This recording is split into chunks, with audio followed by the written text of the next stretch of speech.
힘의 시간을, 혹은 사람들을 만나서 그들을 위로하는 일을, 우리는 우리의 어떤 행동의 원인이 되는 것을 따라서 믿음이라고 이야기하지만, 오히려 우리의 행동들을 단순하게 보고 하나님께서 그래 그게 믿음이야 라고 주목하실 때에 제일 중요한 믿음의 또 다른 이름인 감사, 우리가 감사할 때 하나님께서는 저게 믿음이야 이렇게 하신다는 거예요.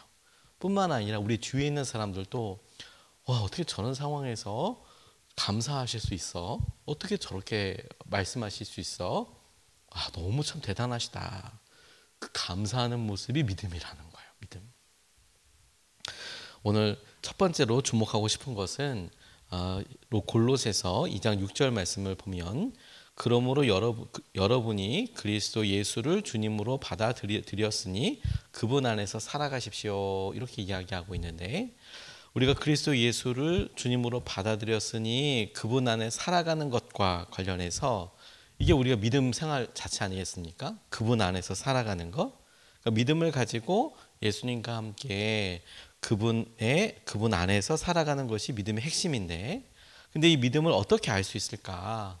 어떻게 알 수 있을까요? 주님과 함께하고 있는 것이 믿음의 핵심이고, 그 믿음을 보게 하는 것이 주님과 함께하는 사람에게 일어나는 특별한 행동들, 특별한 모습들, 그게 감사라는 거예요. 눈금같이. 제가 이것과 관련돼서 시편 136편을 읽다 보니까 다른 성경 말씀에도 고난과 어려움 가운데 감사하는 내용들이 있지만, 시편 136편은 이스라엘 역사를 아우르는 감사이거든요. 이렇게 하신 일에서 성경에 구약이 쭉 이제 총망라되듯이 그런 여러 감사의 제목들이 있는데, 특별한 감사들에 좀 주목해 보게 됐어요. 뭐냐면 창조와 출애굽 얘기도 나오고, 홍해를 가르신 일, 바로의 군대가 이렇게 다 무너지게 된 일, 왕들과의 싸움에서 승리하게 하신 일, 이스라엘을 기업으로 주신 일, 이런 일이 나와 있는데 이런 내용입니다. 시편 136편 1절, 2절 부분 보면, 주님께 감사하여라. 그는 선하시며 그 인자하심이 영원하다. 모든 신들 가운데 가장 크신 하나님께 감사하여라. 그 인자하심이 영원하다. 지혜로 하늘을 만드신 분께 감사하여라. 그 인자하심이 영원하다. 물 위에 땅을 펴놓으신 분께 감사하여라. 그 인자하심이 영원하다. 큰 빛들을 지으신 분께 감사하여라. 그 인자하심이 영원하다. 낯을 다스릴 해를 지으신 분께 감사하여라. 그 인자하심이 영원하다. 밤을 다스릴 달과 별을 지으신 분께 감사하여라. 그 인자하심이 영원하다. 이집트의 마다들을 치신 분께 감사하여라. 그 인자하심이 영원하다. 처음에는 그 인자하심이 영원하다라는 게 The love endures forever라고 이렇게 나와 있어서, 영원하다, endure, 계속 이 사랑이 견뎌내듯이 이렇게 우리와 함께 하시는구나에 주목했는데, 정작 계속 묵상해 보다 보니까 이 시편을 쓴 기자가 하나님을 찬양하는 내용을 보니까, 해는 우리도 볼 수 있지 않습니까? 별은 우리도 볼 수 있잖아요. 근데 그가 어느 순간에 하나님을 깊이 보니 와, 날마다 보는 해가 너무 감사하고 별도 너무 감사하고, 그가 생존하고 이 찬양시를 지었을 이때를 기점으로 해서는 굉장히 오래 전인 하나님이 창조하시고 이스라엘 왕들 싸움들과 이런 일들이 다 감사하다고 고백하는 내용에서 보게 되는 것, 고백하게 되는, 함께 붙잡게 되는 게 뭐냐면, 어떠한 상황에서도 하나님께서 우리에게 보여주신 그런 태도, 그 태도들에 대해서 한결같은 마음을 통해서 우리가 감사하게 되는 거구나. 그래서 주님이 주신 일들 마땅히 표현한 마음을 우리가 드러내는데, 그게 감사이고 그게 믿음이라는 거예요. 그게 믿음.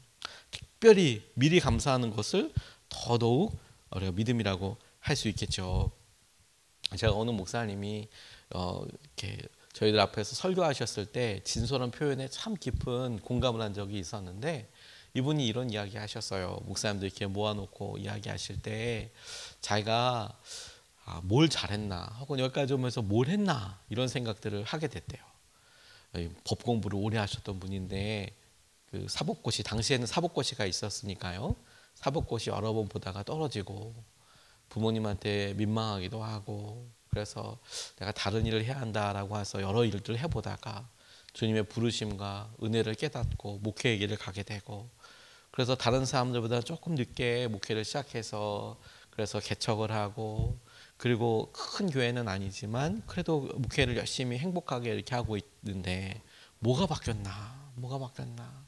생각해 보니 자기의 성품이나 다른 사람들과 비교해서 자기가 외적으로 이루어 놓은 것들이나 별반 대단하지 않아 보여서, 때로는 이제 나이가 어느 정도 있고 나니까 그런 모습이 그냥 짠하게 자기에게 느껴지기도 하고. 근데 이분이 어느 날 이런 느낌이 고백이 돼서 너무 은혜로웠다는 거예요. 그게 뭐냐면, 내가 뭐가 바뀌었나. 그랬더니 목회하기 몇십 년 전과 지금 지나고 나서 내가 따져보니 감사가 늘었구나. 뭐 더 큰 돈을 벌게 된 것도 아니고, 자녀들 뭐 맨날 그렇게 이렇게 해서, 물론 잘 된 것도 있고 안 된 것도 있지만 그 하루하루의 그 변화폭이 크진 않잖아요. 어느 날 지나 보니까 나 고등학교 졸업하고 뭐 대학교 졸업하고 이렇게 되어 있는데, 근데 감사하다, 감사하다. 감사가 늘은 것을 보고 이분이 내가 많이 성숙했구나, 성장했구나. 저는 감사는 우리 자신들의 성장을 나타낸다라고 싶어요. 그래서 7절 말씀을 보면, 여러분 그분 안에 뿌리를 받고 세우심을 입어서 가르침을 받은 대로 믿음을 굳게 하여 감사의 마음이 넘치게 하십시오.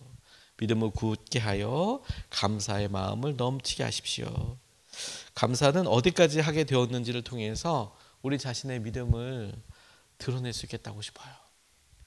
저는 저희들이 주님이 허락하신 고난의 과정과 그것이 제대로 우리에게 믿음의 훈련이 되어서, 주님이 허락하신 그래 너 잘 통과했다, 이제 복의 길이 열리겠다, 이러 싶을 때에 하나님도 알아차리고 우리 스스로도 자각할 수 있는 중요한 사인이, 내가 그 일을 감사하게 되었나.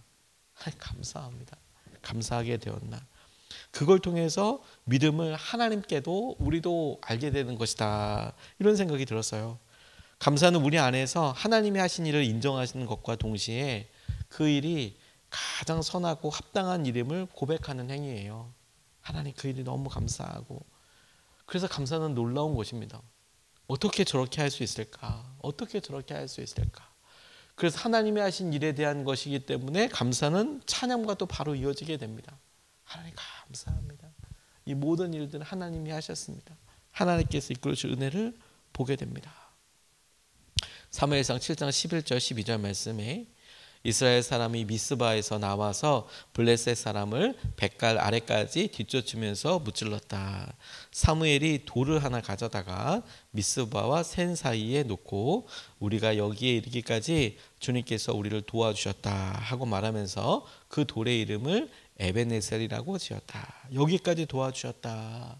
저는 이 말이 이렇게 적용이 되더라고요. 우리가 여기까지 감사할 수 있게 되었다.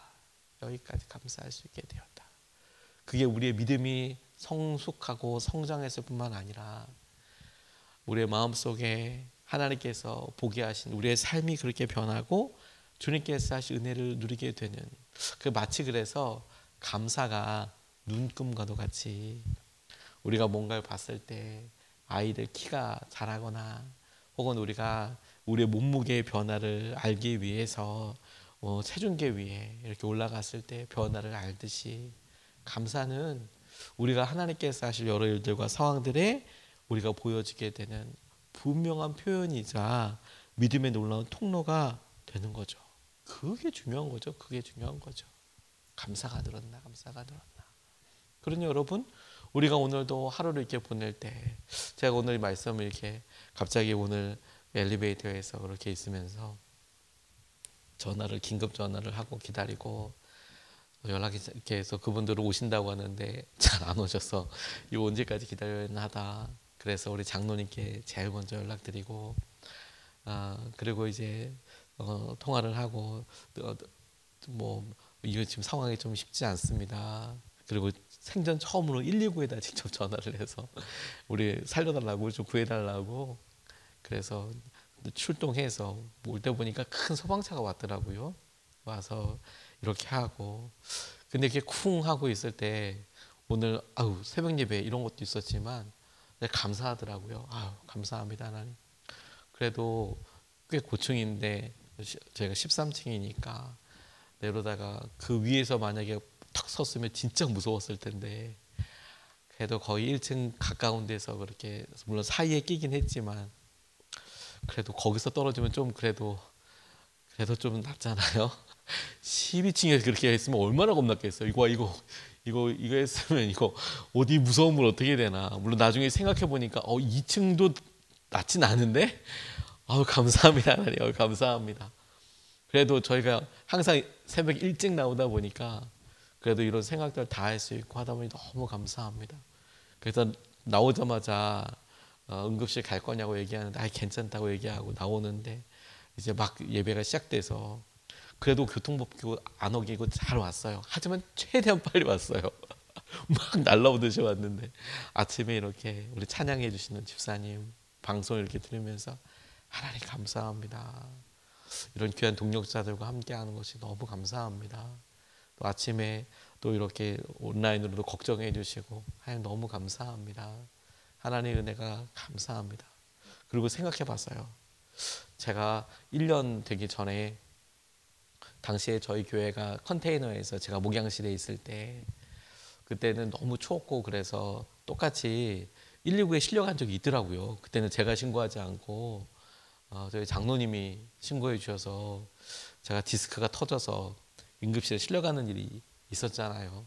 그러니까 재정 좀 아껴보겠다고 이거 히터 안 틀고 막 이러고 진다가 허리가 이제 지금은 물론 다 완치되고 다 그렇게 됐습니다만 근데 그때 병원에서 이렇게 한 2주 정도 이렇게 입원해 있을 때 너무 답답하기도 하고 이거 당회가 얼마 안 남았는데 담임 목사가 이거 새벽 예배는 못 가고 지금 여기 병원에 입원해서 이렇게 누워 있고 저 자책도 많이 되고 그때만 해도 지금보다 더 어렸나 봐요. 더 젊었나 봐요.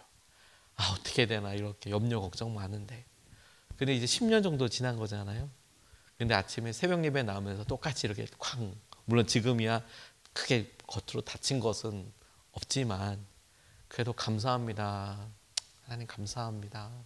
그리고 그때도 있지만 이렇게 하나의 은혜 가운데 있게 해주셔서 감사합니다. 그래서 저도 가만히 생각해 봤어요. 마음이 이렇게 넓어진 거구나. 예전 같았으면 이거 막 스스로 마음이 너무 힘들어서 어려웠을 텐데 그래도 형편을 이렇게 설명드리고 이런 상황이어서 이렇습니다. 이렇게 해주십시오. 그러면서 마음의 평안함이 이렇게 이끌어가는 것을 보고 감사할 수 있는 일이구나 다. 그리고 한 걸음만 더 나아가서 이렇게 생각해 보게 됐어요. 우리가 오늘 기도하고 간절히 기도해야 될 것들이 고난처럼 여겨지고 그리고 너무 오랜 기도처럼 여겨져서 힘들 수도 있겠어요. 그런데 우리가 조심스럽게 감사로 먼저 고백드릴 수도 있겠구나. 그래, 우리가 지금은 안 되더라도 우리가 조금만 더 우리의 믿음이 자라고 나면 얼마든지 감사할 수 있고 또 실제로 감사의 제목이 될 거니까 미리 오늘 감사할 수 있겠구나. 감사할 수 있겠구나. 어느 분이 항암하는 과정에서 이런 일을 경험하셨대요. 키모 주사를 맞으면 막 너무 역하고 식사를 잘 못하신다 하더라고요. 이게 너무 힘들다고 하시더라고요. 이분이 이런 얘기를 적어 놓으셨어요.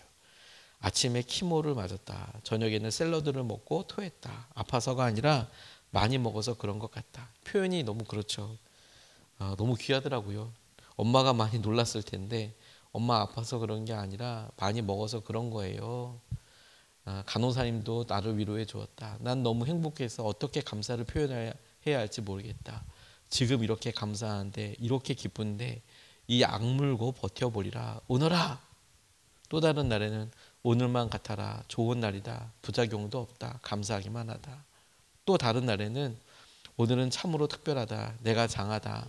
감사한 만큼 행복한 것임을 깊이 깨달았다. 라운딩을 하면서 다른 환자들을 위해 기도했다. 나는 기도해주는 사람이 많은데 다른 사람들은 그런 사람이 없을 것 같아서 하나님이 나에게 이런 마음을 주시다니 감사하다. 다른 병실에서 나오는 간호사 두 분의 눈이 빨개져 있다. 이분들에게는 자주 하는 이별일 텐데 이별은 항상 힘든가 보다. 또 다른 날에는 내 몸이 점점 약해지나 내 영혼에서 흘러나오는 기쁨은 넘쳐 흐릅니다. 하나님의 뜻 가운데 귀한 간호사님을 만나게 해주셔서 감사합니다. 이 일을 사명으로 생각하면서 열심히 뛰는 간호사님의 신발이 너무 아름다웠습니다. 그분의 웃음 속에 예수님이 보였습니다. 우리 교회가 그토록 찾던 선교적 삶을 살고 계신 분을 만났습니다. 그리고 세상에는 참 이렇게 여러 일들이 있지만 이걸 보면서 이번에 나중에 고백이 뭐냐면 세상에는 암이 이길 수 없는 감사가 있는 것 같습니다. 암이 이길 수 없는 감사가 있는 것 같습니다. 세상에는 고난이 이길 수 없는 감사가 있어요. 세상에는 사고가 이길 수 없는 감사가 있습니다. 그 말은 그때에도 감사할 수 있게 되었다는 거죠. 그때에도. 그리고 이렇게 기도하시던 분이 새벽마다 이렇게 기도하고, 그리고 여기에 나오는 이 엄마라고 나와 있는 이분이 새벽마다 그렇게 기도해 주시더니 이분이 암덩어리가 가득 찼는데 이제 하나도 없어질 만큼 감사가 이렇게 이기게 되더라. 제가 그 이야기를, 야화를 이렇게 간증을 이렇게 듣고, 그래, 감사가 우리 삶에 그만큼 이렇게 이끌어가고 인도에 가지, 역사에 가지. 케이블 타이라는 게 있어요. 저희도 보통 작업할 때 보면 긴 줄인데 껴가지고 드리릭 하면 절대 안 빠지는 애가 있어요. 케이블 타이라고. 우리가 감사를 그 케이블 타이처럼 생각해 봐요. 거기까지 두루룩 들어가면 절대 뒤로 물러가지 않는 것처럼, 오늘 우리가 힘들고 어려워 보여도 하나님 감사합니다. 여기까지 감사. 그 에베네셀이 여기까지 도우셨다는 거 아니에요? 똑같이 우리에게 하나님, 저희가 이런 상황까지도 감사하게 됐어요. 이런 상황까지도 너무 감사해요. 하나님, 그 일을 통해서 하나님, 적어도 하나님께서는 그게 믿음이지, 우리와 함께 하신 하나님을 우리가 믿고 의지하게 되는 그런 은혜와 충만하심을 누리게 되는 저와 여러분 되시기를 주님의 이름으로 축복합니다.